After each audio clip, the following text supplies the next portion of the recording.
breaking down the deals, data, and disruption shaping global markets. You're listening to The Daily Ledger with Dennis Sert.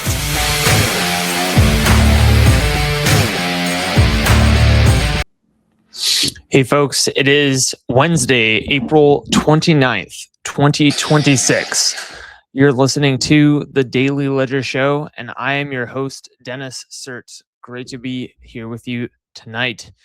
We got some good stories we're going to get into. We're going to talk about Musk says he was, quote, a fool to provide OpenAI's early funding.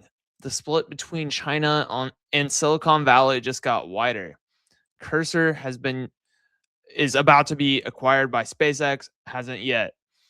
Amazon posts double-digit growth anchored by booming web services. Again, ex-Twitter CEO's AI startup raises funds at $2 billion valuation. And I decided we're going to also include pop culture into the streams. So Disneyland scrubs Star Wars sequel trilogy from Galaxy's Edge, and fans are loving it. And finally, Gina Carano comments on current relationship with Pedro Pascal. Thoughts about Kathleen Kennedy. So we're going to get into all that. Before we get into it, make sure to go ahead and like, share, and subscribe. Follow if you're on Instagram Reels or if you're on TikTok. We're also on Rumble now, so make sure to share that, catch it. We have a school community now. So if you want to be with like-minded individuals, make sure to go ahead and hit the link in the description, as well as on Facebook, in YouTube, and on Instagram. And go ahead and join the community, and you'll have access to me as well as other like-minded people in the space. So that's super exciting. Let's just dive right in. So Musk says he was a fool to provide OpenAI's early funding. So basically there's this trial that's ongoing right now with basically Elon Musk suing OpenAI, saying that, hey, like I put in a bunch of money and then you guys just turned it into a for-profit sort of thing. He said, I gave them, quote, $38 million of essentially free funding to create what would become an $800 billion company. He says, I was a fool who provided them free funding to create a startup. 2015. Well, you got to be careful who you get into business with, and you have to be careful who you do a startup with. It's yeah, I mean, it's not a decision to take lightly. It's essentially like marrying someone, right? Because it's a lot like marriage, because you share all your money and you don't have sex. So in that way, being in a co-founding relationship is similar to being in a marriage. So that aside, though, this is ongoing, and we'll see. And a lot of big people are set to testify, including Greg Brockman, OpenAI's president, Altman himself, Elon, Satya Nadella of Microsoft, and it's all happening in Oakland, aka Cokeland. So we'll have to see more about that. The split between China and Silicon Valley just got wider. Beijing's insistence that Meta unwind its deal with a Chinese AI startup escalates the geopolitical fight over advanced tech. I thought it was a done deal. Like, I thought Meta had already acquired. So it's talking about Manus. So this was a story like several months ago where Meta said, okay, we're going to acquire you. By the way, Meta's just acquiring everybody. Acquired the OpenClaw network, Open Book, or whatever. So yeah, I guess they're on a roll. I think their numbers came out today, and they seem to have beaten their quarterly targets. So things seem to work. Maybe those layoffs are working out for Meta. You know what I'm saying? Like, everyone's shitting on layoffs. Like, oh my god, like, hey man, maybe Mark knows what he's doing. Like, don't knock it till you try it. You know what I'm saying? Um, so yeah, that's kind of what's going on there. My take is that I'm just really surprised that um it's even possible that several months after the deal was inked out and signed, that China, the CCP is just like, oh, actually, we're gonna undo this. It's like, okay. Cursor. So basically, SpaceX has this X post. Um, Kind of weird. They own this whole thing now. So from 8 days ago, Cursor has also been given SpaceX the right to acquire Cursor later this year for a $60 billion or for $60 billion or pay $10 billion for our work together. A combination of Cursor's leading product and distribution to expert software engineers with SpaceX Million H100 equivalent Colossus training supercomputer will allow us to build the world's most useful models.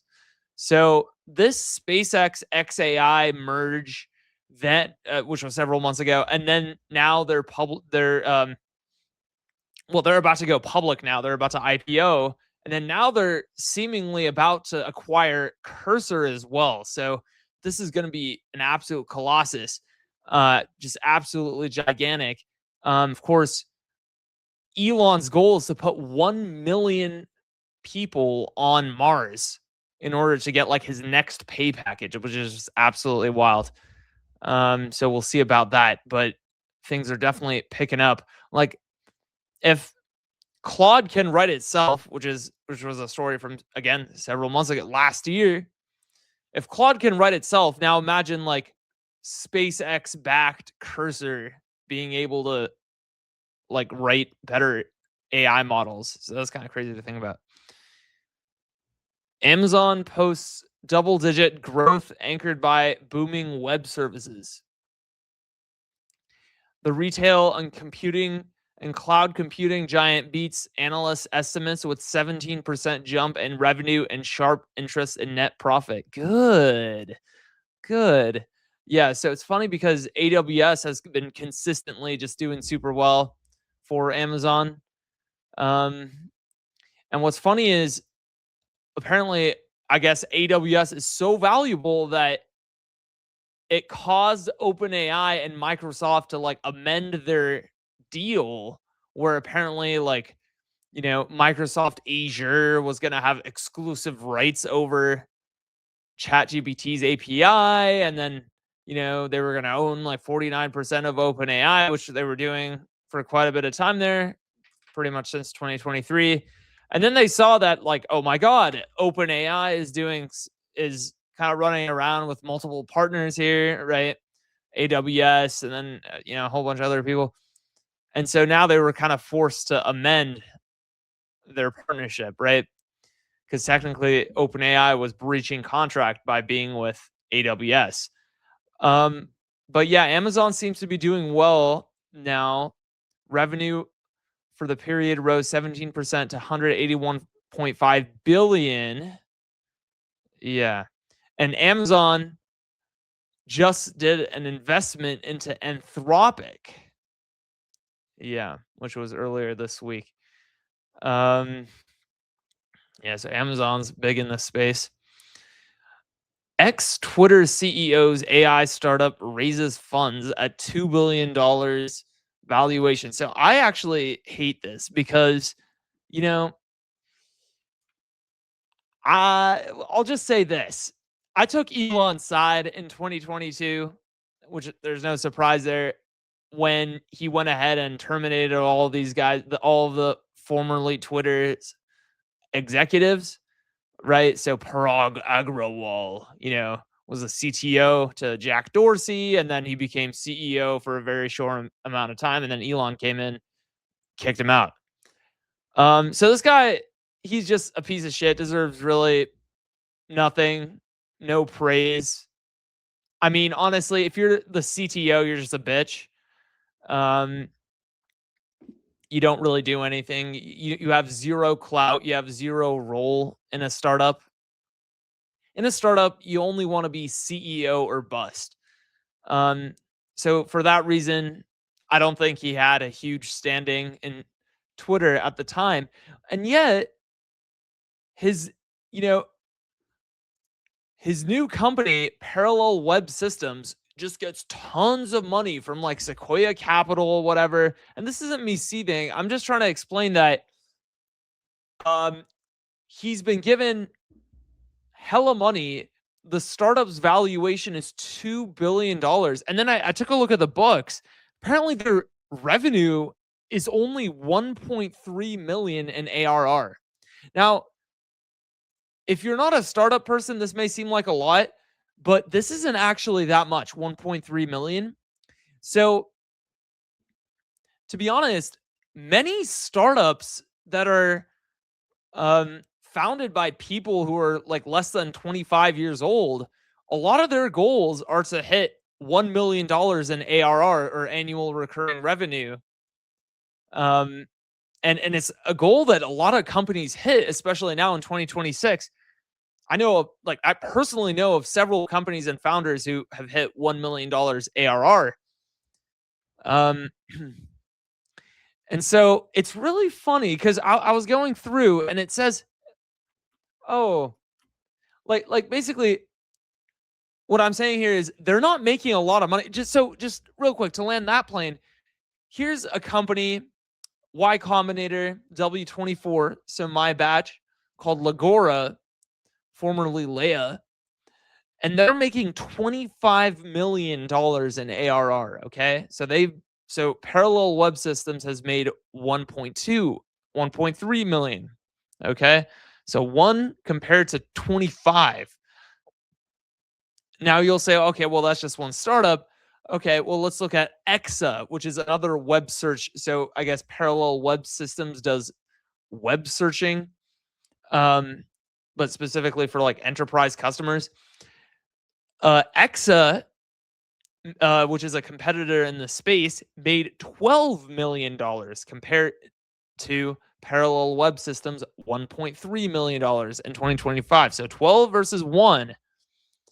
It's funny because Exa is 3 times smaller, so they're 1/3 the size. So basically what I'm trying to say is there's so much resting on this guy's clout, the guy who lost to Elon. Like, you should have never picked a fight with Elon.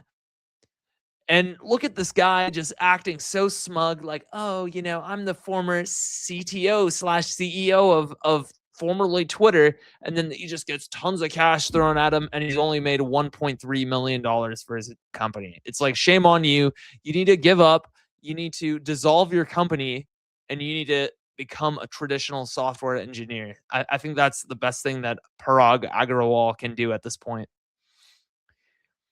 Disneyland scrubs Star Wars sequel trilogy from Galaxy's Edge, and fans are loving it. The sequel trilogy was just such a shit show for Lucasfilm, for Disney.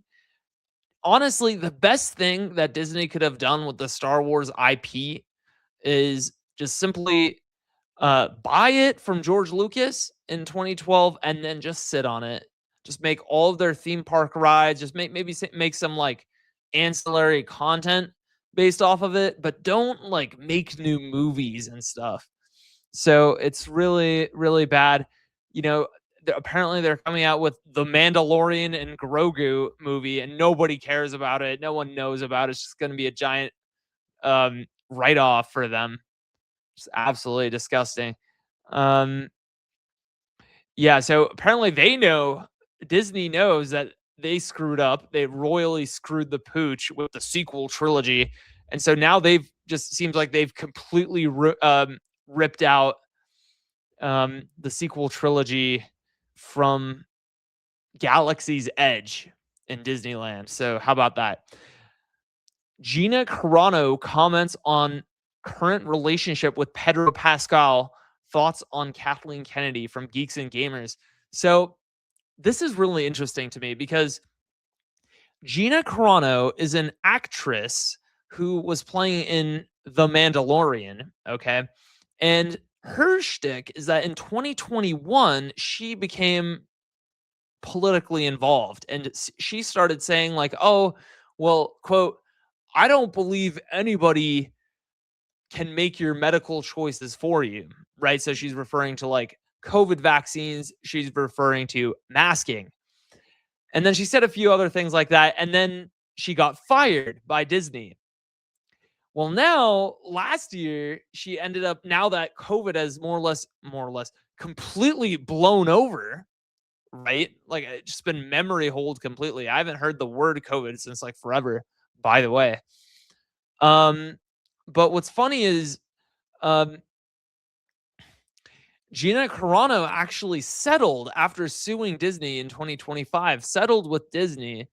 And so she kind of ended up on top, uh, which is great. Totally was rooting for her, unironically here. Um, so Gina Carano confirms she and Pedro Pascal no longer speak. Gina Carano didn't dance around the question when it came to her relationship with Pedro Pascal, who's just like, the internet daddy. Apparently, that is literally self-described Pedro Pascal. He's in every movie. Um, he was in the new Fantastic Four. He was the star of The Mandalorian. He's in like Chris Evans movies, co-starring with Chris Evans, just random like chick flicks. He's in like several other things. I mean, the guy gets way too much screen time. But anyway, so he is very much on the left. And so he and Gina are obviously like kind of, not exactly the best buds. And it seems like they're not on speaking terms. So this is pretty funny to me. By the way, here's Pedro Pascal.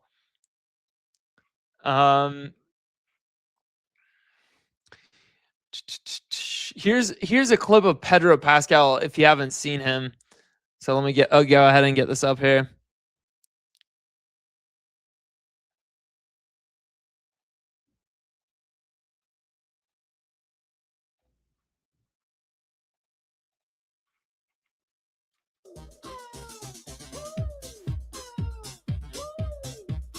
And this is your big star. This is the guy in like all of your movies. He's the internet daddy. Yeah, there you go. So do you think that Gina's missing out by not being on speaking terms with Mr. Pascal? Well, I think not. So that's kind of where I'm at on that. But in any case, Pascal never publicly denounced Carano during the controversy that led to her firing, but behind the scenes, Carano has previously revealed that he encouraged her to tone things down and tell critics what they wanted to hear. Let's call that what it is. That's not advice rooted in conviction. It's telling someone to play along, to smooth things over, to say whatever needs to be said to avoid backlash. To some, that's professionalism. To others, that's bowing to pressure. Carano chose not to do that. She stuck to her principles and fought for what she believed in, just as she's done throughout her career. Yeah. And then Pedro Pascal made a lot of politically charged sort of social media posts, like in 2020, kind of against the right, and then didn't face any consequences, of course. Gina Carano reflects on Disney's changed tone after settlement. Instead of dwelling on the past, she pointed to something most people overlooked, a single sentence in Disney's official statement following the settlement of our lawsuit. The statement noted that she was always well respected by her directors, co-stars, and staff, and the company looked forward to identifying opportunities to work together.